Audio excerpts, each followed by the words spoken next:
Hey guys কি খবৰ আজি আপোনালোকৰ মাজলৈ এটা নতুন ভিডিঅ' লৈ আহিছোঁ। যদি ভিডিঅ'টো চাই ভাল লাগে like comment share and subscribe কৰি দিব।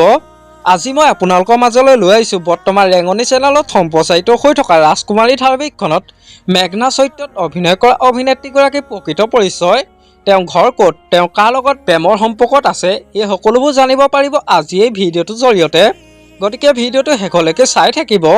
ৰেঙনি চেনেলত সম্প্ৰচাৰিত হৈ থকা ৰাজকুমাৰী ধাৰাবাহিকখনত মেঘনা চৰিত্ৰত অভিনয় কৰা অভিনেত্ৰীগৰাকীৰ প্ৰকৃত নাম হৈছে পাখিপ্ৰিয়া কলিতা। পাখিপ্ৰিয়া কলিতাৰ ঘৰ হৈছে নলবাৰীত।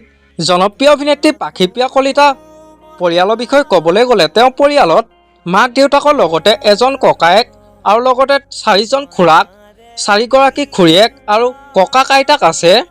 জনপ্ৰিয় অভিনেত্ৰী পাখিপ্ৰিয়া কলিতাৰ দেউতাকৰ নাম হ'ল গণেশ কলিতা আৰু মাকৰ নাম হ'ল নিবেদিতা কলিতা। জনপ্ৰিয় অভিনেত্ৰী পাখিপ্ৰিয়া কলিতাৰ শিক্ষাগত অৰ্হতাৰ বিষয়ে ক'বলৈ গ'লে তেওঁ HS পাছ কৰিছে নলবাৰী কলেজৰ পৰা।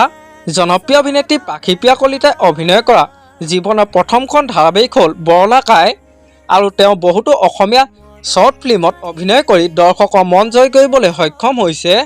আপোনালোকে বাৰু ৰেঙনি চেনেলত সম্প্ৰচাৰিত হৈ থকা ৰাজকুমাৰী ধাৰাবাহিকখনত মেঘনাৰ অভিনয় চাই কেনেকুৱা পাইছে মোক এটা কমেণ্ট কৰি জনাবচোন। আমাৰ আজি ভিডিঅ'টো ইমানেই আছিল। যদি ভিডিঅ'টো চাই ভাল লাগিলে যিমান পাৰে শ্বেয়াৰ কৰি দিব আৰু নতুনকৈ চেনেলটোক কোনোবা আহিছে যদি ছাবস্ক্ৰাইব কৰি ল'ব। আজিলৈ বাই বাই।